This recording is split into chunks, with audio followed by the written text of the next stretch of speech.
where people you thought were friends, they might switch up. Sometimes it's you alone with your thoughts. Sometimes you know what? Fuck, play the song, don't it? Ain't no way that just happened. Ain't no way that just happened. I'm a single lady. This is not breaking news. Oh my God, these people didn't like me. They were using me. Yes, industry relationships are transactional. You know it. That's why you got called a colonizer. DIY. DIYers, I want you to picture this story that I'm going to tell you. Imagine you're a Toronto citizen, right? And you're going to a very popular event called Nostalgia. It's a nostalgia party hosted by the legendary Tyrone T-Rex. And in the midst of you partying and doing all of that stuff, Drake come out. Now, on normal occasions, maybe some of y'all are Drake fans, maybe especially being in Toronto, maybe that's a good thing. But Drake has been in the news the last few months for a lot of questionable things. And I don't know how your night turns out when it gets like that. But Drake decided, kind of in the spirit of what J. Cole just did, he about to give y'all a journal entry, but he gonna say it publicly. Shout out to It's a Vibe here on Twitter. He put this post up, a repost. He said, Drake last night gave a speech on who his real friends are. I just need you to understand how awkward this is. Watch this video. One thing about nostalgia this party here, my real friends are definitely in the building. But I'm gonna tell you, you're gonna come to a point in life. I'm sorry you can't hear them because people are talking and enjoying their night. My real friends are definitely in the building. But I'm going to tell you, you're going to people you thought were friends or people you thought were close to you. They might switch up. They might try to move funny with you. They might stab you in the back. They might do a lot of things to you. If you didn't hear through all the talking, where patrons were obviously ignoring this malarkey on stage, Drake said, my real friends are definitely in the building. You're going to come to a point in life where people you thought were friends or people you thought were close to you, they might switch up. That's not about me. That's just a general statement for some motivation on this party nostalgia night. Stop giving these journal entries out loud like all of these people's lives revolve around you and your fake relationships in the industry. The hell is going on here? How do any of the OVOers defend this shit? This is unbothered? Is this what unbothered look like? Because I want to be bothered for the rest of my life if this is what unbothered look like. Here's the thing about it, though. This wasn't the worst part for me. I see another video from a different angle. This really brings some perspective of just how out of touch Drake can be and how corny he can be at times. Brother, you know what he did after he gave that speech?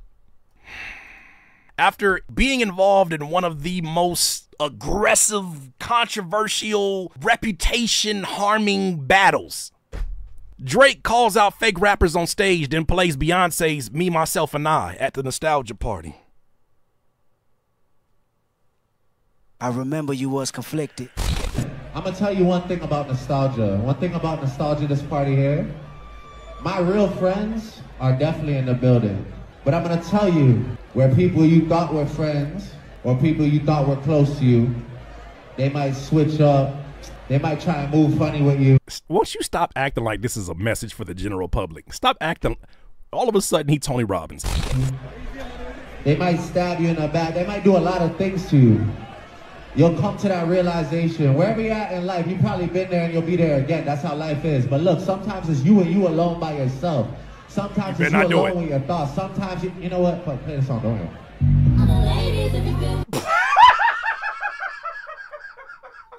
Oh shit, that didn't just happen. There ain't no way, ain't no way. Ain't no way that just happened. Ain't no way that just happened.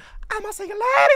And that ain't nothing to do with Beyonce. Ain't got nothing to do with Beyonce. Shout out Beyonce. What a weird time to play that. I know it's an R&B event. I know it's old school R&B, but I just know he playing that. I just know his higher ass playing that. I just know he told the DJ, we're gonna do, you're gonna play Beyonce after I say this little speech I got in my top of my brain. This nigga plays Beyonce, Me, Myself, and I after engaging in one of the most aggressive rap battles. What are you doing? This is also the same dude who, before he released Push-Ups, he was at a Nicki Minaj concert and he was like, I already know what I gotta do, y'all. I'm gonna engage in some war. Not the exact words, but what? It's a weird way that he... This is weird. One of y'all in here said, one of y'all in say, what is he in here waffling about? Waffling is the most accurate word I could even hear. What is this? After giving some unwarranted advice, he got theme music to lead a stage. Sometimes, you know what? Fuck, play the song, don't you?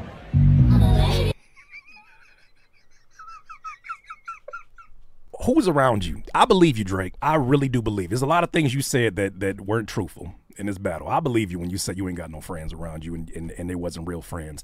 You know, you would have thought that you listened to the person that put their arm around you because, you know what I'm saying, like that's your OG and 50 Cent. But 50 Cent, if you remember his albums, if you listen to his albums, he said, these industry niggas ain't friends. They know how to pretend. I've been patiently waiting for a track to explode on. If you would have heard him, he told you this years ago. Now, 50 Cent, let me say this as a disclaimer. Forget all of y'all in here right now. 50 Cent, I want no issues with you. That impersonation is something that was just off of the top of my head. I want no issues with you, Mr. Curtis Jackson. Matter of fact, if you want me to stop going by Curtis with 2 S's, I do that. I want no kind of issues. Aside from that, though, let's get back to this. Curtis versus Curtis. Don't you start that shit. Don't you start that shit in here. No, that's what we're not doing.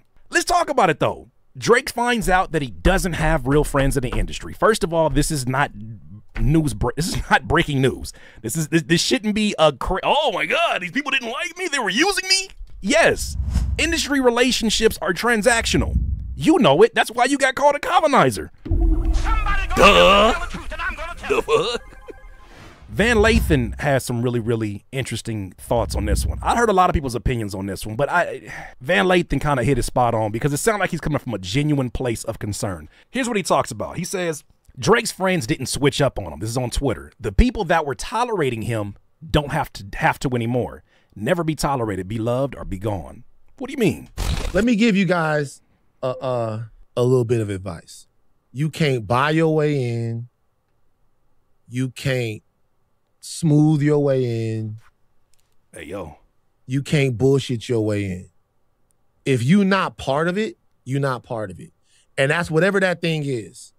Anywhere you are being tolerated because of something else other than genuine affinity and actual affection and a sense of oneness and wholeness, man, get the fuck out of that place.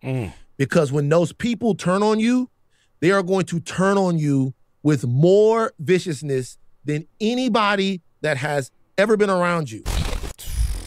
Somebody gonna have to tell the truth, and I'm gonna tell it. We were just talking about this.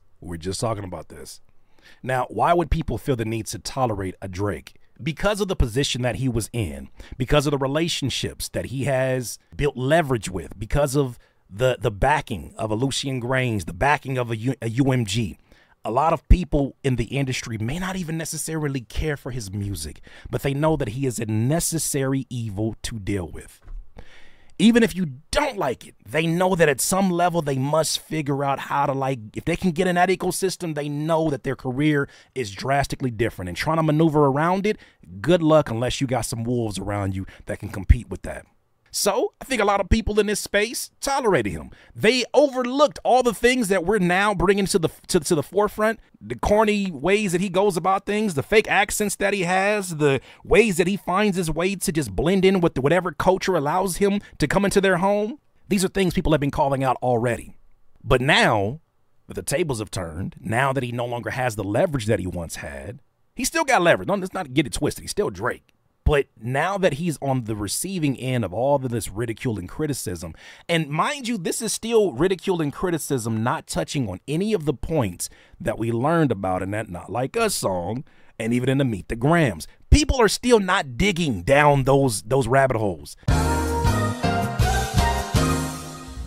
What's good with you DIYers, YouTube fam, and of course, independent artists alike? I got some really exciting news that I want to share with you. As many of you know, over the last 10 months, I have been doing some deep diving into going direct to consumer as an independent artist. And after reacting to so many different stories and having my own experiences, I've learned a lot over these last 10 months, and I would love to share it with you on my new Patreon for Curtis King TV. By joining the DIY community, you'll get early access to exclusive videos from this YouTube, free downloads, live Zoom calls, and even private Discord chats with me and the DIY community. Plus, independent artists, there are resources, tutorials, and so much more to help you level up your independent music career. So whether you're here for my content, for my music or just to level up your own music career, I assure you this Patreon is for you. Head over to patreon.com/CurtisKingTV and let's continue to show them what is possible independently.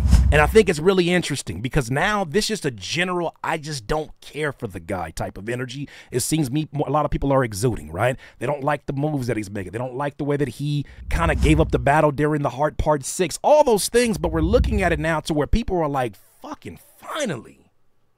I don't gotta tolerate the dude.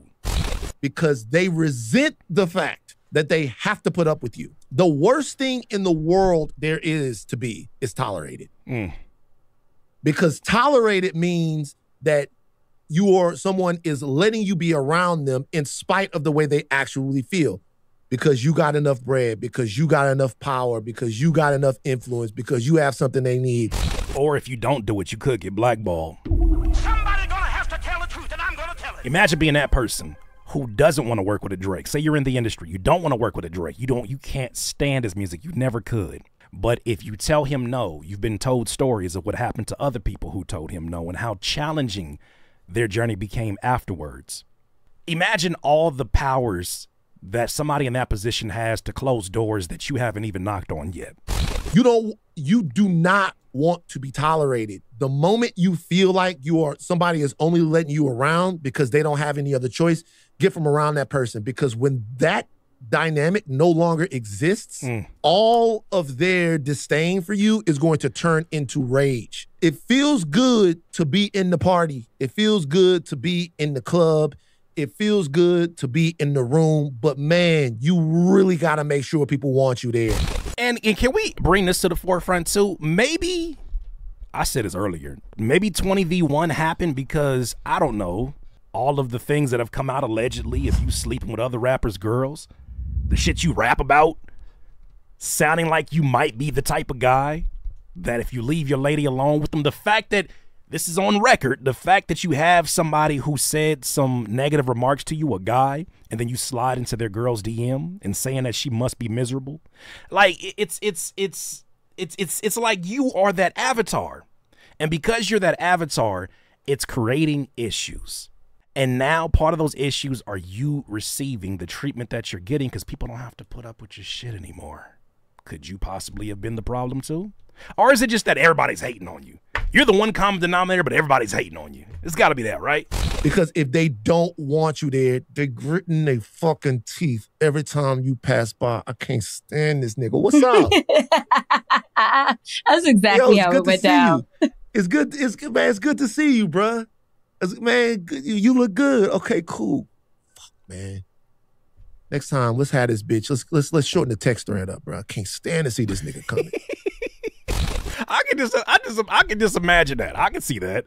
All right, this was some news that I missed regarding Olabry and some people in the industry. If this don't show you how transactional the music industry is, look at this shit right here. So Hitmaker, once known as Young Berg, went on his Instagram to share some thoughts about how he felt like the Drake versus Kendrick beef messed up the game. What do you mean? He said Kendrick and Drake shit really effed the game up because now there's no bar/standard. Don't nobody got nothing to aim at or copy off of. Stop it. Get some help. Did he mean to add that last part? Was that supposed to be cropped? Don't nobody got nothing to aim at or copy off of. Am I reading this one wrong? Now the hottest rappers in the game are women besides Future. Ain't no nigga running home to make a beat or song in competition with a woman. Oh, you just problematic. Oh, you just problematic all the way around. This is the part that's got to die. Because if these are the folks that are in positions of power, this is problematic. I don't know how anybody in his circle doesn't tell him how problematic that is. Even if you feel this way, you don't think this could potentially be problematic to the relationships that you want to, that people might have been wanting to come your way. But now they figured out a few different things from this. One, you need someone to copy off of or aim at in order to be efficient at your job. Then you're saying how much you don't view women as an equal, how you don't feel a competitive spirit because now you're in competition with women. That is, ooh, that's a loaded one. That's the party that gotta die. That's the party that's gotta die. What are we doing here? If this is someone or someone of the same cloth that a Drake once considered a friend, I see why there's no friendships. Nobody's trying to be friends here. People are here to make money, maybe some alliances at best. People are here to make money. You are a transaction. You are another bullet point on a resume. Could it be that he's in such a bubble like that because he came from being an actor and then became a rapper? Maybe he wasn't brought up. See, this is the benefit of being brought up in the music industry. You learn the lesson that Drake is learning right now on a public stage in your first few years. When this is all that's been your focus, you know what it is. Matter of fact, I would argue that he's probably, I don't know what his relationships were in the Degrassi era, but I would argue that the TV industry's got to be the same way. I don't know. Maybe they're better friends. Who knows? Here's a funny way to cap all these stories off. So while he's on stage ruining people's throwback R&B night at Nostalgia, Kendrick Lamar just seems to keep on winning. I remember that song, Not Like Us, is supposed to die off, and then Drake was supposed to be all right after that 100 gigs for your head top? No.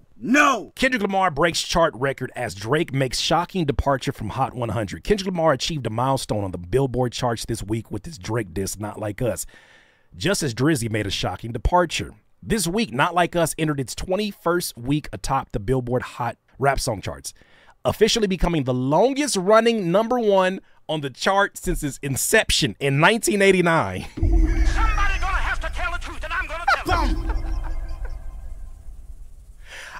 As a hip-hop head, I don't give a shit what Billboard has to say about anything. It doesn't validate a thing. But it's always so funny to me how he's winning this battle in the arena that Drake didn't think this guy stood a chance in.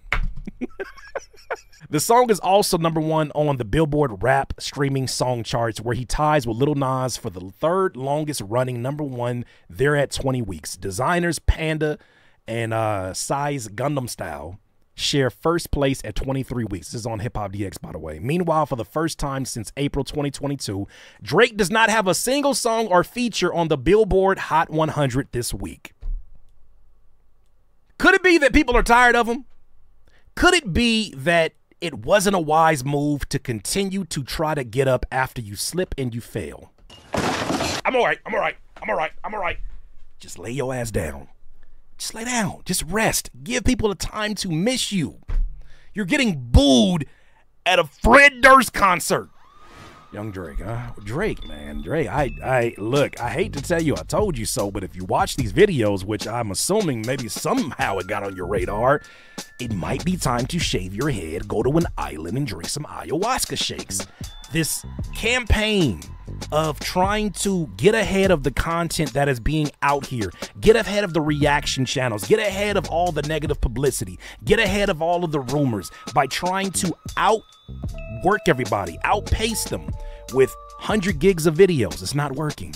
Trying to release song after song and finding the next person that you can attach to, whether it's somebody now over here in the Latin music space. It's not working.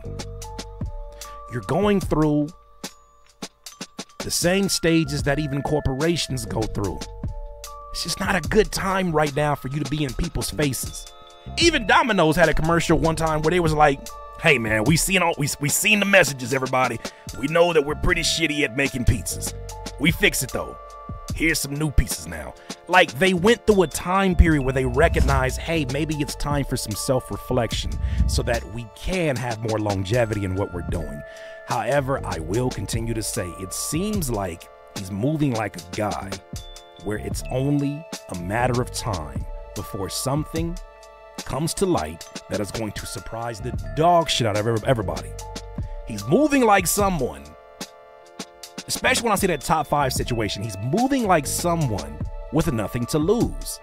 And from the outside looking in, seems like you have the whole world at your feet. I don't care how much your reputation and legacy has gone through it. I don't care how many friends you've lost.